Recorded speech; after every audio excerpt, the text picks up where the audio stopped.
उत्तर प्रदेश की दरियाबाद विधानसभा सीट बाराबंकी जिला मुख्यालय से 40 किलोमीटर की दूरी पर अयोध्या के नजदीक स्थित है। यह सीट अयोध्या लोकसभा सीट के अंतर्गत आती है। इस विधानसभा क्षेत्र में घाघरा प्रमुख नदी है। इसी नदी के किनारे यह पूरा क्षेत्र बसा हुआ है। यहाँ के विख्यात बुढ़वा बाबा का मंदिर में श्रद्धालु खूब आते हैं। इसी विधानसभा क्षेत्र में हड़हा स्टेट भी है, जहां के राजा राजीव कुमार सिंह का इस विधानसभा पर वर्चस्व रहा है। इस विधानसभा सीट से वह 26 सालों तक विधायक रहे। सपा सरकार में वह मंत्री भी बनाए गए थे, लेकिन 2017 के मोदी लहर में वह भाजपा के युवा प्रत्याशी सतीश चंद्र शर्मा से चुनाव हार गए। आज हमारी टीम 2022 चुनाव का हाल जानने के लिए दरियाबाद विधानसभा पहुंची। मेरे हिसाब से दरियाबाद में जो बदला है, जो सड़कें थी वो गड्ढों में बदल गई। सड़कें नहीं बदली, गड्ढे बदल गए, छोटे से बड़े हो गए। इसलिए कि सांड इतना परेशान कर चुके हैं हमको कि घर में सोने का नहीं मिलता, खेत में 12 मास तो ऐसी सरकार क्या करे किसको। योगी जी आए, उन्होंने कानून व्यवस्था बहुत बेहतर की, लेकिन एक आंख से देख कर, सिर्फ एक आंख से उन्होंने देखा और एक तरफा कार्रवाई एक ही पक्ष के लोगों के ऊपर की। बल्कि अखिलेश को खुद नहीं ओवैसी को जाना चाहिए, ओवैसी के साथ जाना चाहिए। दोस्तों, इस वक्त मैं राजधानी लखनऊ से 80 किलोमीटर दूर बाराबंकी की दरियाबाद विधानसभा में हूँ। जी हाँ, आपको बता दें कि यहाँ से बीजेपी के विधायक है। इस विधानसभा के बारे में मैं थोड़ा आपको बता दूं कि 26 सालों तक राजा राजीव कुमार सिंह ने यहाँ पर राज किया, लेकिन 2017 में जब विधानसभा चुनाव हुआ तो मोदी लहर में बीजेपी के विधायक सतीश चंद्र शर्मा यहाँ से विधायक बने। मैं जानने के लिए यहाँ पर आया हूँ कि यहाँ की जनता क्या सोचती है और इस बार 2022 के चुनाव में क्या होने वाला है और क्या बदलाव चाहते हैं यहाँ के लोग। इस वक्त मैं एक घर के बाहर हूँ और यहाँ अंदर कुछ लोग शायद बैठे हुए हैं, मैं देख रहा हूँ यहाँ बाहर से, और अभी मैं अंदर जाऊँगा, लोगों से बात करूँगा कि आखिरकार जो है इस बार क्या मुद्दे होंगे, किन मुद्दों पर जो है यहाँ की जनता वोट करेगी, किसकी सरकार बनाएगी। क्योंकि तमाम मुद्दे हैं, अगर देखा जाए तो महंगाई एक सबसे बड़ा मुद्दा है, बेरोजगारी एक सबसे बड़ा मुद्दा है। बीजेपी ने तमाम दावे किए थे जब 17 में मुख्यमंत्री योगी आदित्यनाथ जी बने, तो उन्होंने तमाम दावे किए थे कि हम उत्तर प्रदेश को उत्तम प्रदेश बना देंगे, तमाम विकास के दावे किए गए थे। लेकिन क्या इन 5 सालों में वो विकास यहाँ की जनता को मिला है, ये जानने के लिए बाराबंकी की दरियाबाद विधानसभा में मैं हूं। और 26 सालों तक राजा राजीव कुमार ने यहां पर राज किया। मोदी लहर में सतीश चंद्र शर्मा यहां से बीजेपी के विधायक बने। तमाम लोग यहां पर बैठे हुए हैं और सबकी अलग अलग विचारधारा है। यहां के लोगों से हम बात करेंगे कि यहां के मुख्य मुद्दे क्या हैं और इस बार जो 22 में चुनाव होना है, यहाँ के लोग क्या चाहते हैं, कितना बदलाव चाहते हैं, मौजूदा सरकार से ये लोग कितना संतुष्ट हैं और इन 5 सालों में किए गए कार्यों से कितना खुश है यहाँ की जनता। यही जानने के लिए इस वक्त मैं दरियाबाद में हूँ। कुछ लोग हमारे पीछे बैठे हुए हैं। सबसे पहले शुरुआत आपसे करेंगे। सबसे पहले आप अपना नाम बताइए। चौधरी जामी नाम है हमारा। कहा है कि बाराबंकी ज़िला जिनके नाम से जाना जाता था, बाबूजी के नाम से, माननीय बेनी प्रसाद वर्मा जी, ये उनका विधानसभा क्षेत्र हुआ करता था, फिर इनका लोकसभा क्षेत्र हुआ। ये दरियाबाद विधानसभा में हमेशा, ज़्यादातर अगर आप बात करें तो हमेशा समाजवादी पार्टी का ही कब्ज़ा रहा। लेकिन पिछले इलेक्शन में मोदी जी की लहर जो चली, उसमें समाजवादी को ये सीट गंवानी पड़ी थी। ये सीट क्या, उस टाइम पे ऐसी लहर थी कि प्रदेश की बड़ी बड़ी सीटों को गंवाना पड़ा था। लेकिन तब की बात में और अब की बात में बहुत फ़र्क है। तब की बात में ये था कि लोगों को ये लगता था कि अगर प्रदेश में बीजेपी आती है तो केंद्र और बीजेपी दोनों मिलकर प्रदेश का विकास करेगी। लेकिन मुझे विकास के नाम पे अगर आप उत्तर प्रदेश की बात करें तो देश में ही जब विकास नहीं दौड़ रहा है तो उत्तर प्रदेश में कहाँ से दौड़ेगा। लेकिन ये तो अपना लंबा चौड़ा प्रचार करते हैं, अखबारों में, न्यूज़ चैनलों में दिखाते हैं कि जो है हमने बहुत विकास कर दिया है, विकास गिनाते भी हैं, कहते हैं कि पूर्वांचल एक्सप्रेसवे हमने दे दिया है, राम मंदिर मुद्दा जो सबसे बड़ा था वो हल हो गया है, सड़कें दुरुस्त हो गई हैं, रोज़गार 4.5 लाख रोज़गार की बात करते हैं ये। और विकास कैसा चाहिए? बात दरअसल ये है कि मंदिर और मस्जिद का निर्माण जो है वो कहीं से विकास का मुद्दा हो ही नहीं सकता है। अगर आप देखें, हमारे माननीय विधायक जी का पोस्टर यहाँ लगा है, उसके ऊपर लिखा है बन रहा मेरे राम का मंदिर, हो रहा विकास है। फिर एक बार भाजपा सरकार। एक मिनट आप उधर दिखाइए। और अभी जिस तरह से जामी भाई ने कहा कि एक बोर्ड लगा हुआ है लेफ्ट साइड पे, उस पर लिखा हुआ है कि बन रहा है मेरे राम का मंदिर, हो रहा है विकास, फिर एक बार भाजपा सरकार। यानी कि भाजपा के लिए क्या राम मंदिर और मस्जिद ही एक विकास रह गया है? नहीं, आप अगर राम मंदिर की बात करें कि अगर भाजपा कह रही है कि हमने हल कर दिया, तो सुप्रीम कोर्ट क्या कर रही थी? हाँ। भाई मसला तो सुप्रीम कोर्ट में विचाराधीन था। हाँ। और उसका फैसला माननीय सुप्रीम कोर्ट के जो है जजों के जो पीठ थी उसने फैसला सुनाया, तो उसमें भाजपा का क्या रोल है? लेकिन श्रेय तो ले रहे हैं, कह रहे हैं कि किसी सरकार ने इस मुद्दे को कभी नहीं उठाया, भाजपा सरकार आई तब उसने इस मुद्दे को उठाया। अपने मैनिफेस्टो में उन्होंने ये कहा था कि हमारी सरकार आएगी तो मंदिर हम वही बनाएंगे, और आज मंदिर वही बन रहा है। नहीं तो क्या आपको क्या लग रहा है कि हम ये फैसला भाजपा के दबाव में सुप्रीम कोर्ट ने दिया या सुप्रीम कोर्ट का अपना खुद का फैसला था? आपको क्या लगता है? ये नहीं, उनका कहना यह है कि किसी भी सरकार ने मुद्दे को नहीं उठाया था, हमारी सरकार ने, हम उठाए इसको। नहीं, कांग्रेस ने बराबर वहाँ पे मंदिर में, मस्जिद में मूर्तियाँ कांग्रेस ने रखवाई, ताला जो है कांग्रेस ने खुलवाया, सांकेतिक शिलान्यास कांग्रेस ने करवाया, और कांग्रेस ही केंद्र में थी। वो लैंड 62 एकड़ एक्वायर थी, उसको कांग्रेस के दौर में डिस्ट्रॉय किया गया। तो सब कुछ तो कांग्रेस के पीरियड में हुआ, भाजपा ने क्या किया? अच्छा, मुख्य मुद्दे क्या होंगे और यहाँ की जनता इस बार किन मुद्दों को लेकर वोट करेगी 2022 में? विकास का। और किसी भी राज्य या किसी भी देश का विकास वहाँ के यातायात के संसाधनों पर ही निर्भर करता है। आप दरियाबाद के चारों तरफ देख लें, हमारी रोडों के क्या हाल है। रोड में गड्ढे नहीं, गड्ढों में रोडें आ गई। कैसे विकास होगा? गड्ढा मुक्त की बात की गई थी कि हमारी सरकार आएगी तो गड्ढा मुक्त सारी सड़कें होंगी, लेकिन आज भी तमाम सड़कें ऐसी हैं जो गड्ढा मुक्त नहीं हुई। मुक्त तो कहना नहीं चाह रहे थे, वो गड्ढा युक्त कहना चाह रहे थे। वो मुक्त गलती से उनके मुंह से निकल गया था। वो गड्ढा युक्त कहना चाह रहे थे, लेकिन गलती से उनके मुंह से गड्ढा मुक्त निकल गया। युक्त कहना चाह रहे थे। देख लीजिए, आप खुद ही आप आए होंगे जिन रास्तों से कि पूरी रास्ते खुदे पड़े हुए। सफदरगंज रोड है, यहाँ चौराहे से एक रोड गई है सफदरगंज की तरफ। आज सरकार को 5 साल मुकम्मल होने को हैं, 2-3 महीने बचे हैं। वो रोड गड्ढा मुक्त नहीं है, वो रोड है ही नहीं, वो गड्ढे ही गड्ढे हैं। पूरी रोड मतलब रोड गायब है पर गड्ढे ही गड्ढे हैं।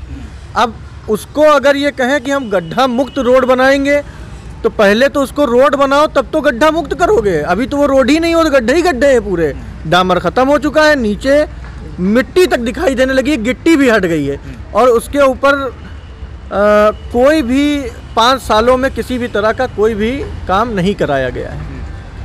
अब सुनने में ये आ रहा है कि शायद वो बनेगी, लेकिन अब कब बनेगी ये नहीं पता है। कब चुनाव आ रहा तो हो सकता बन गया। तमाम लोग और भी बैठे हुए, इनसे हम बात करेंगे। क्या नाम है आपका? जी, सैयद मोहम्मद आतिफ। आतिफ जी, ये बताइए कि आप एक नौजवान हैं, और इस बार जो है बीजेपी ये कह रही है कि नौजवानों के साथ जो है 300 पार होगा। क्या लगता है कि 300 पार जो कहा जा रहा है ये आसान होगा इस बार? इस बार तो कतई नहीं आसान है। हाँ। तमाम राजनीतिक दलों को बस भाजपा से एक सीख ये लेनी चाहिए, जिस अंदाज में वो जो उनकी स्ट्रेटजी है, दूसरे जो दल हैं वो कुछ सीख सकते हैं उससे, कि तथ्य को किस तरीके से तोड़ मरोड़ कर पेश करना, और तमाम और सारी चीज़ें उसमें जोड़ा जा सकता है। हिंदू और मुस्लिम की जो सियासत कर रही है ना ये सरकार, ये अब नौजवान इसको समझ चुका है कि ये अब ज़्यादा चलने वाला नहीं है।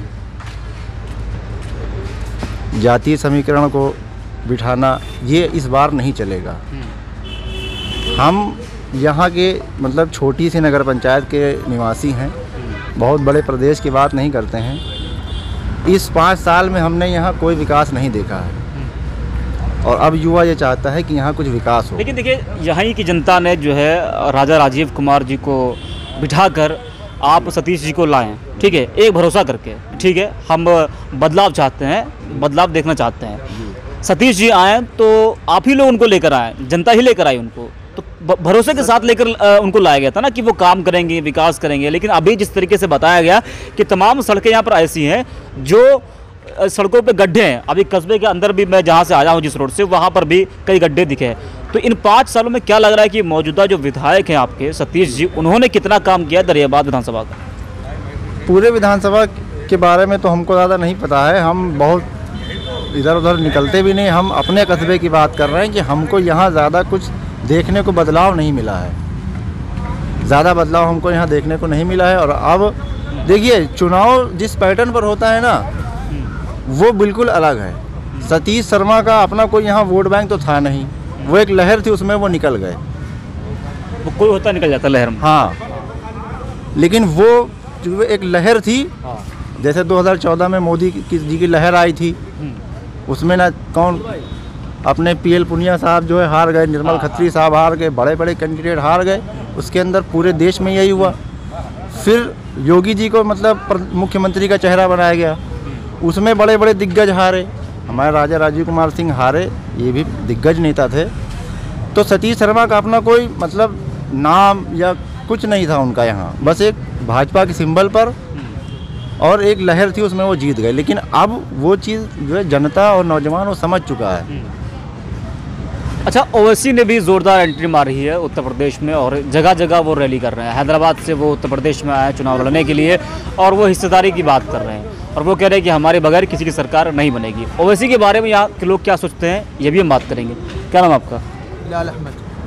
क्या नाम है? बिलाल अहमद। बिलाल जी, ये बताइए कि बहुत से सवाल मैंने सबसे ले लिए हैं, अब ओवैसी को लेकर भी हम बात कर लेते हैं कि ओवैसी के आने से जो है कितना असर पड़ेगा और जो मुसलमान तबका है वो क्या अखिलेश के साथ जाएगा या फिर ओवैसी के साथ? मुसलमान तबका आज से नहीं, शुरू से ही वो हमेशा अखिलेश यादव के साथ ही रहा है और इस बार भी मुमकिन है कि वो अखिलेश यादव के साथ ही रहेगा। इनके आने से बहुत ख़ास फ़र्क नहीं पड़ेगा। चंद कुछ सीटें ऐसी होंगी जहां फ़ायदा हो सकता है उनको, तो नुकसान हो सकता है, बाकी मुझे नहीं लगता कहीं और ऐसा कुछ होगा। अच्छा, दरियाबाद के बारे में हम बात कर रहे हैं, यहीं पर हम हैं, तो ये बताइए कि इस विधानसभा का आपके हिसाब से कितना विकास हुआ है और जो सोचा गया था कि हाँ इतना बदलेगा हमारा विधानसभा, हमारा कस्बा, क्या आपको लग रहा है कि कितना बदलाव हुआ है आपके हिसाब से इन 5 सालों में? मेरे हिसाब से दरियाबाद में जो बदला है, जो सड़कें थी वो गड्ढों में बदल गई, सड़कें नहीं बदली, गड्ढे बदल गए, छोटे से बड़े हो गए। इस रोड की बात कर लें या इस रोड की बात कर लें, आप गए होंगे, आपने खुद देखा होगा, वो गड्ढा ख़त्म हो गए, वहाँ पे गड्ढे ख़त्म करके वो रोड ही ख़त्म कर दी गई। वो गड्ढे टोटली गड्ढे ही बचे हैं, मिट्टी तो छोड़े, वहाँ पे कम से कम 2-2 फीट के गड्ढे हैं। आप अगर ज़्यादा दिन तक उस पर सफ़र कर लें, शायद आपके कमर में जो तकलीफ़ हो जाए, ये हाल है। विकास तो मुझे कहीं नहीं दिखता, कहाँ है यहाँ कोई विकास हुआ। एक चाचा बैठे हैं, जरा इनसे भी बात कर लेते। चाचा, ये बताइए कि चुनाव है 22 में, तो क्या लग रहा है कि आपके हिसाब से सरकार किसकी आनी चाहिए? मुलायम सिंह की। मुलायम सिंह की? क्यों मुलायम सिंह? इसलिए कि सांड इतना परेशान कर चुके हैं हमको कि घर में सोने का नहीं मिला, खेत में 12 मास सो, तो ऐसी सरकार क्या करे कि सुकून न मिले। जो छुट्टा जानवर है उनसे आप लोग परेशान हैं, खासकर जो किसान है वो परेशान है, फसल को नुकसान हो रहा है। तार भी बंधा है, उसके बाद भी तड़क जाते, कूद जाते, तोड़ देते। और अगर उनका मारो पीटो तो थाने जाओ, पकड़े जाओ, मारे जाओ।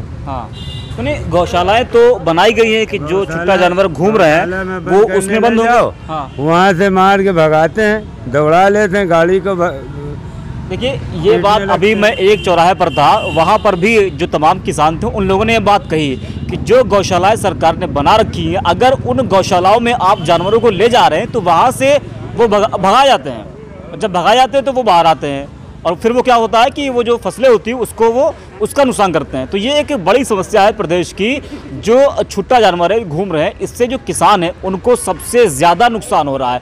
गौशालाएं ज़रूर बनाई गई थी, ये कहा गया था कि गौशालाएं बनेंगी, जो छुट्टा जानवर हैं वो उसमें जाएंगे, इससे जो किसान की फसलें हैं वो जो है बच पाएंगी, लेकिन शायद उसका जो असर है वो नहीं दिखाई पड़ रहा है। और गौशालाओं की हालत क्या है वो भी आप देख रहे हैं कि पानी की व्यवस्था नहीं होती, चारे की व्यवस्था नहीं होती है, उनका ट्रीटमेंट सही से होता नहीं है, तमाम बड़े मुद्दे हैं। एक मुद्दा जो उठता है कानून व्यवस्था को लेकर कि सरकार तो तमाम दावे करती है कि प्रदेश की जो कानून व्यवस्था वो पहले से बेहतर हो गई है। अमित शाह जी कहते हैं कि आजकल की जो महिलाएँ हैं वो गले में गहने पहनकर खुलेआम घूम सकती हैं। नरेंद्र मोदी जी कहते हैं कि जो है महिलाएं आज आज़ाद हैं, वो चाहे जिस तरीके से घूमें, दिन में घूमें, रात में घूमें, कोई दिक्कत नहीं है, किसी को अब डर नहीं। इतनी बेहतर कानून व्यवस्था हो चुकी है। कानून व्यवस्था पर भी लोगों से हम बात कर लेते हैं कि प्रदेश की जो कानून व्यवस्था है वो कितनी बेहतर है। देखिए, कानून व्यवस्था को लेकर भी सवाल उठते हैं। ये कहा जा रहा था कि अखिलेश सरकार में कानून व्यवस्था चौपट थी, गुंडाराज, हत्या, डकैती, चोरी, बलात्कार, ये सब घटनाएं चरम सीमा पर थी। योगी जी आए तो कानून व्यवस्था को दुरुस्त किया। क्या लग रहा है कि ये कानून व्यवस्था कितनी बेहतर है? योगी जी आए, उन्होंने कानून व्यवस्था बहुत बेहतर की, लेकिन एक आंख से देख करके, सिर्फ एक आंख से उन्होंने देखा और एक तरफा कार्रवाई एक ही पक्ष के लोगों के ऊपर की। उन्हीं के ऊपर बुलडोजर चले, उन्हीं को जेल में डाला गया। और जो बात आप कर रहे हैं कि लड़कियां जेवर पहन के रात में 10 बजे निकल जाएं, तो आपने तो उन्नाव, कानपुर सब आपने भी कवर ही किया है। तो आपने देखा कि वहाँ किस तरह की हैवानियत दरिंदगी की गई है। और इनके खुद के मौजूदा विधायक मंत्री रह चुके, सब कुछ रह चुके, उन्नाव वाला, वो तो इन्हीं की सरकार, इन्हीं की गवर्नमेंट में। तो जब इन्हीं के विधायक मंत्रियों से नहीं सेफ है, तो आप आम जनता से कैसे जो है सुरक्षित करेंगे? उनके ऊपर भी तो कंट्रोल कर सकते हैं। पहले अपने को ठीक करें, फिर दूसरों को ठीक करने जाएं तो अच्छा लगता है। फिर ये कह देना खाली आकर के हवा में कि नहीं सब सुरक्षित हैं, तो ये मेरे हिसाब से तो हवाई बातें हैं। जिस तरह हवा चली थी 2017 में तो सब एक तरफा हो गया था, उसी तरह अभी भी लग रहा है कि हवा उनको चल रही, मगर ऐसा है नहीं। ज़मीन पे उतर के देखेंगे तो ज़मीन खिसक चुकी है उनकी, और अब टाइम बदल गया है। अच्छा, आज़म खान जेल में हैं, तो क्या लग रहा है कि आज़म खान के जेल में होने से सपा को क्या कुछ नुकसान होगा? लेकिन अब सपा ने ये भी दिमाग लगाया है कि महाराष्ट्र से आप ले आए अबू आसिम आज़मी को, और ये कहा जा रहा है कि जो है आज़म खान की जगह अबू आसिम आज़मी को लाया गया है। मुसलमान का एक बड़ा चेहरा उनको माना जाता है आज़म खान के बाद से। नहीं, देखिए, आज़म खान समाजवादी के एक बड़े नेता हैं, थे और हैं। हाँ, उससे कुछ फ़र्क पड़ेगा। जो उत्साहित लोग हैं, अति उत्साहित लोग हैं, तो वो नाराज़ हैं। लेकिन जो लोग पढ़े लिखे हैं वो जान रहे हैं कि ये सरकार की एक रणनीति है। रणनीति के तहत उनको जेल में रखा जा रहा है। मुर्गी चोरी, बकरी चोरी, किताबें चोरी। बताइए, जो शख्स इतनी बड़ी जौहर यूनिवर्सिटी कायम किया हो, वो बकरी चोरी करेगा, वो किताबें चोरी करेगा, वो मुर्गी चोरी करेगा। उनके ऊपर 100 कुछ को केस दर्ज हैं, वो सब इसी टाइप के केसेस हैं। तो इसलिए सरकार चाह के भी एक उनकी सरकार की रणनीति है कि आज़म खां को अंदर रखा जाए, ताकि जो अति उत्साहित मुसलमान है, जो जज्बाती है, वो समाजवादी से कट जाए और हमारी सरकार जो है फिर से बन जाए। अच्छा, क्या लग रहा है कि ओवैसी को अखिलेश के साथ में जाना चाहिए कि नहीं जाना चाहिए आपके हिसाब से? बिल्कुल नहीं जाना चाहिए। हाँ, बल्कि अखिलेश को खुद नहीं ओवैसी को जाना चाहिए, ओवैसी के साथ जाना चाहिए। हाँ, क्योंकि फिर वही तुष्टीकरण की राजनीति जो अभी तक जिस डर्रे पर चली आ रही है ना, और जो समाजवादी या जो समाजवादी विचारधारा के जो लोग हैं, जो उसको बराबर करने में, उस खाई को जो बराबर करने का प्रयास कर रहे हैं ना, वो कहीं ना कहीं फिर बन जाएगी। तो क्या लग रहा है, बिना गठबंधन के क्या अखिलेश सरकार बना सकते हैं इस बार? क्या आसान होगा? बिल्कुल, हाँ, बिल्कुल बना सकते हैं। हाँ। गठबंधन की कोई आवश्यकता नहीं है। अकेले दम पे बन जाएगी सरकार? देखिए, अभी बहुत सारे छोटे छोटे दलों से गठबंधन किया है हाँ, माननीय अखिलेश यादव जी ने। और मेरा जहाँ तक मानना है कि जिस तरह से लोग उनके साथ में जुड़ रहे हैं, छोटी पार्टियाँ, छोटे छोटे इलाकों की, उस हिसाब से ये लगता है कि अब की बार 300 पार समाजवादी पार्टी रहेगी। और 2022 में माननीय अखिलेश यादव जी मुख्यमंत्री बनेंगे। हाँ, लेकिन छोटे दलों के साथ में मुख्यमंत्री बनेंगे। बड़े दल के साथ में वो गठबंधन करेंगे नहीं, क्योंकि बड़े दल के साथ में गठबंधन जो है सुटेबल रहा नहीं है। ये बताइए कि जो है चाचा भी तैयार हो गए हैं विलय करने के लिए। कहा जा रहा है कि जो है वो कह रहे हैं, जहाँ जा रहे हैं वो यही कह रहे हैं कि हम विलय के लिए भी तैयार हैं, गठबंधन के लिए भी तैयार हैं। लेकिन हरी झंडी अभी अखिलेश की तरफ से नहीं मिल रही है। तो क्या लग रहा है कि जो है चाचा अगर साथ आ जाएंगे तो सरकार बनाना अखिलेश के लिए आसान हो जाएगा? जी बिल्कुल, अगर शिवपाल यादव जी साथ में आ जाते हैं तो समाजवादी पार्टी को निश्चित रूप से और अधिक मजबूती मिलेगी। और शिवपाल यादव जी समाजवादी पार्टी के मजबूत स्तंभ रह चुके हैं। शिवपाल यादव जी ने काफ़ी संघर्ष करके मुलायम सिंह यादव जी के साथ में पार्टी को खड़ा किया है। उनका पुराना इतिहास समाजवादी पार्टी जुड़ा रहा है, और ये निश्चित है अगर शिवपाल यादव जी साथ में आते हैं तो समाजवादी पार्टी निश्चित रूप से और भारी बहुमत के साथ सत्ता में दोबारा वापसी करेगी।